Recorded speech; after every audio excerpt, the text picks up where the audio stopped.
Hello everyone, I am Dr. Jahnavi. I am an orthopedic physiotherapist at SIR Physiotherapy Department. First of all, I would like to thank OrthoTV for giving me this opportunity to talk over here. Imagine a therapy that reduces joint load by 90%, reduces pain in some few sessions and also increase muscle strength without a single session on land. Yes, that is the power of aquatherapy. Now today I am going to show you how to apply it exactly on your OA patients. Now imagine this, your patient has grade 2 or 3 knee OA. Every step on land causes pain. They are afraid to move, but you as a physio wanted them to do exercise. So what you will do? You will bring your patient over here into water because water changes everything for a knee OA patient. Knee osteoarthritis affects millions of people globally. It causes cartilage degradation, joint space narrowing and also pain with weight-bearing activities on land. So conventional land-based exercises causes pain and fear of movement in some patients. So in such cases, aquatherapy is the best and advisable option to knee OA patients. Before we get into exercises, you must understand why water works. There are 4 physical properties that makes aquatherapy so powerful for knee OA. The first one is buoyancy. Buoyancy counteracts gravity. When your patient is standing in a waist deep water, 50% of the body weight offloads from knee joint, and when your patient is standing in chest depth water, this rises to 75 to 80%. This means that articular surface, that is articular cartilage of the knee joint, which is already damaged in knee OA, receives less compressive force and your patient can move freely without triggering pain. Second one is hydrostatic pressure. Water exerts pressure on body in all the direction, which is proportional to depth. So it acts like a compression bandage. This hydrostatic pressure helps to reduce edema, decrease swelling around knee joint and also improve venous return. Third one is viscosity and resistance. Water is 800 times denser than air. So every movement your patient makes in water meets the resistance in all directions. This means that muscles work both concentrically and eccentrically simultaneously in water. This helps to improve muscle strengthening without using ankle weights and also without loading knee joint. The fourth principle is thermodynamics.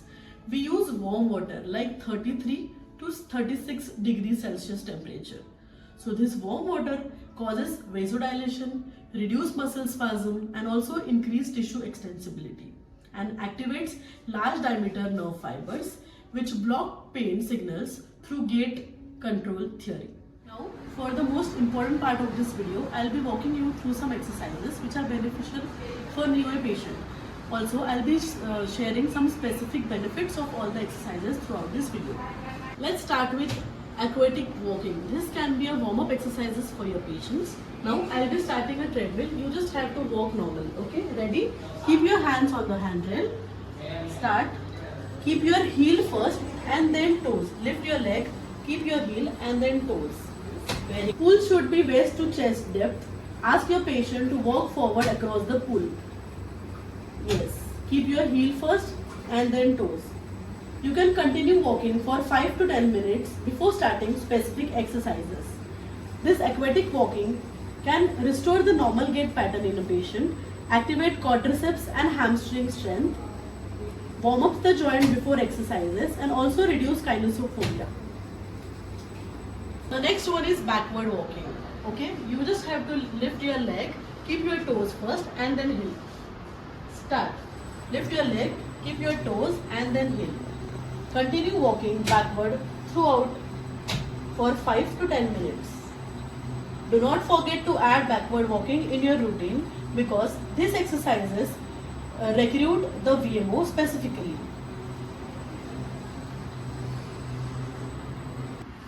Let's proceed with the next exercise, that is straight leg raise. Hold the handrail, lift your leg straight up to the hip height. Make sure your patient don't lean forward or backward while lifting the leg. Try doing 2 to 3 sets of 10 to 15 repetitions of this exercise. This exercise specifically targets the VMO without actually loading knee joint and also can be very beneficial for a patient with severe knee OA who are unable to do walking and joint loading on land.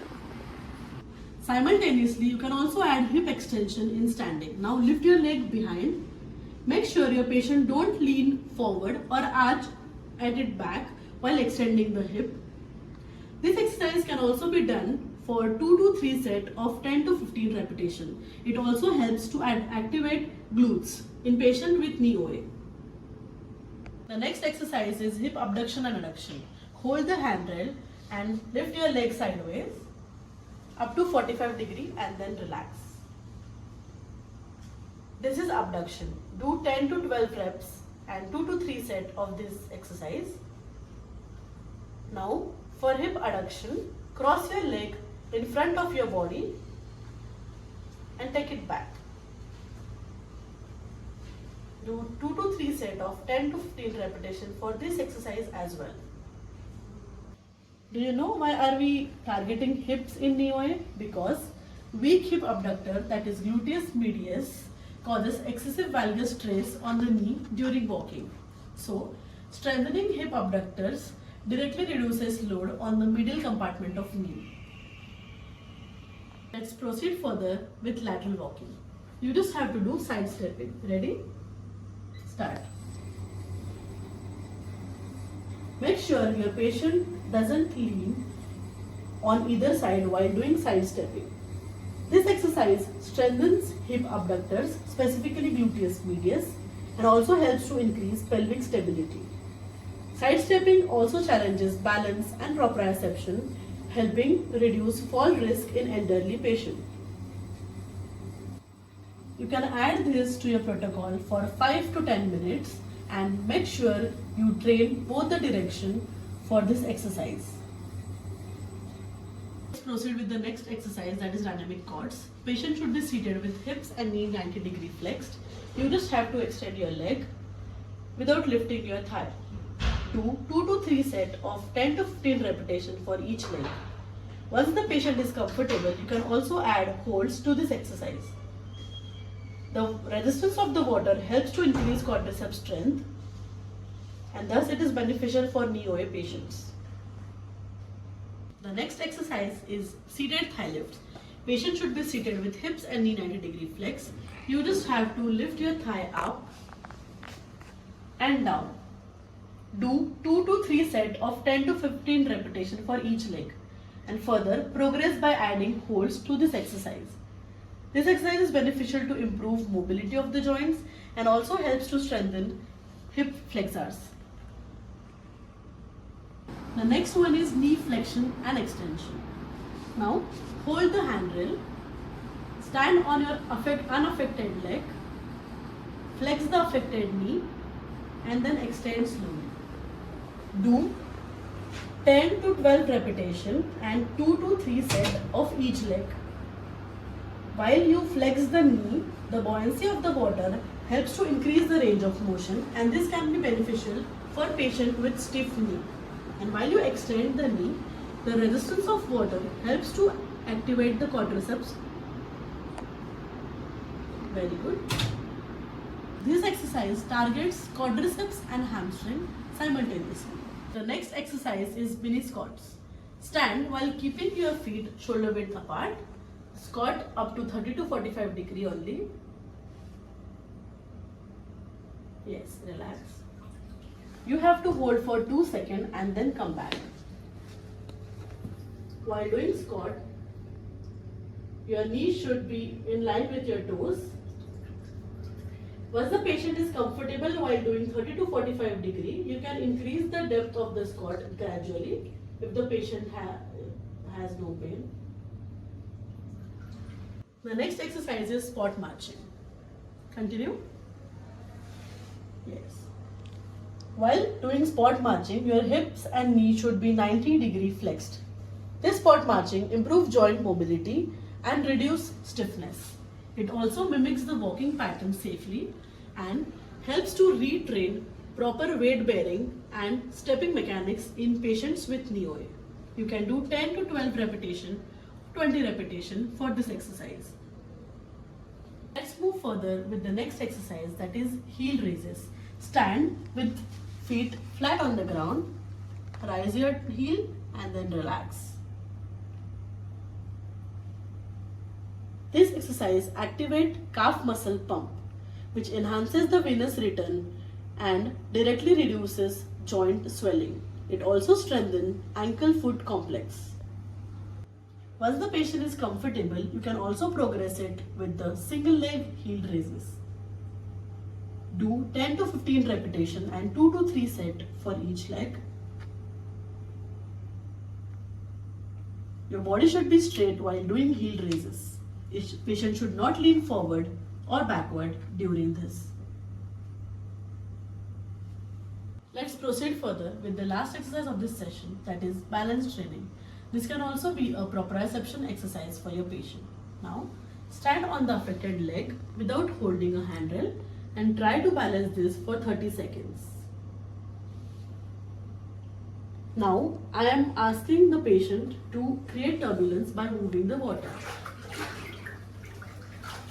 This turbulence destabilizes the patient and forces neuromuscular system to react and correct the position. You can also progress this exercise by closing your eyes. As we all know, OA destroys mechanoreceptors in the joint, leading to fall and abnormal gait patterns in patients. Thus, this turbulence balance training directly addresses this, and this exercise is difficult to replicate on land. So in aquatic therapy, balance training is an important part of your session. Your full aquatic therapy session includes warm-up, range of motion exercise, strengthening, balance, aerobic exercise and cool down as well. You can start with aquatic walking and also you can end your session with aquatic walking as a cool down. So overall, aquatherapy helps to improve muscle strength, reduce pain, improve range of motion, helps to improve balance and proprioception, cardiovascular fitness and also improve psychological well-being of the patient. Study shows that aquatherapy achieves equivalent quadriceps strength gains to land-based exercises in approximately 8 weeks. Before I wrap up, let's talk about safety. There are absolute contraindications you must know before starting aquatherapy. So, do not place your patient in a pool if they have open wound or unhealed scar, uncontrolled respiratory condition or hypertension, active UTI, skin infection or fever, severe respiratory compromise, as hydrostatic pressure increases the work of breathing. I would like to share some clinical tips for aquatherapy. The first one, your patient's pain should not exceed 3 out of 10. Second is pool temperature. Temperature of the pool should be between 33 to 36 degrees Celsius. Avoid cold water pools because cold water can increase muscle guarding and can increase the patient's pain. Third one is always start with deep water. Maximum buoyancy means minimum joint load. And further, if the patient's pain reduces and patient gets comfortable, then you can progress to shallower water pools. Let's bring it all together. Aqua work because water provides 4 therapeutic properties: buoyancy, hydrostatic pressure, viscosity and resistance, and thermodynamics. No other environment does all 4 at once. Aquatherapy is not just getting patients into water. It is preciously applied, physiologically grounded intervention backed by evidence and highly accepted by patient. So add it to your clinical toolkit. Your knee OA patient will thank you. Thank you for watching the video.